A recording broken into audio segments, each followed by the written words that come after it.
শেখ হাসিনার পতনে বিজয় মিছিল ও সমাবেশ করেছে চট্টগ্রাম বিশ্ববিদ্যালয়ের বৈষম্য বিরোধী ছাত্র আন্দোলনকারীরা। নিপীড়ন বিরোধী শিক্ষক ঐক্যের ব্যানারে বিশ্ববিদ্যালয়ের শিক্ষকরাও বিজয় মিছিলে যোগ দেন।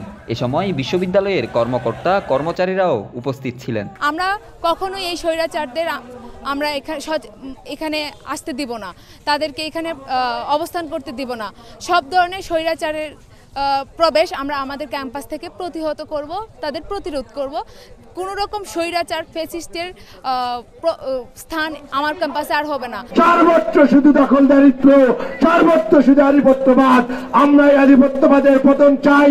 একটা মানুষের কাছে জিম্মি ছিল এবং এই জিম্মি থাকার কারণে এই সরকার যখন পতন হয়েছে তখন সবাই বুক ফুলিয়ে রাস্তায় নেমেছে, সাহস করে রাস্তায় নেমেছে। আমাদের বিশ্ববিদ্যালয়ের হলগুলোতে কোনো ধরনের কোনো ধরনের রাজনীতি, কোনো দলের রাজনীতি থাকবে না।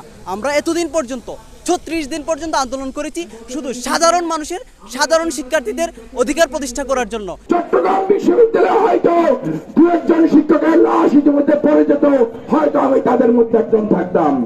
মঙ্গলবার বেলা 11টায় চট্টগ্রাম বিশ্ববিদ্যালয় 0 পয়েন্টে একত্রিত হতে থাকেন ছাত্র আন্দোলনের শিক্ষার্থীরা।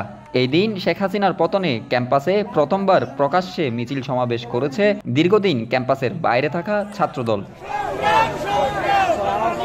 বেলা 11:30টায় মিছিলটি 0 পয়েন্ট থেকে সোহরাওয়ার্দী হলের সামনের রাস্তা ধরে সমাজবিজ্ঞান অনুষদ হয়ে প্রশাসনিক ভবনের সামনে পৌঁছালে বিশ্ববিদ্যালয়ের উপাচার্য ও প্রক্টরের পদত্যাগ দাবি করে বিভিন্ন স্লোগান দেন শিক্ষার্থীরা।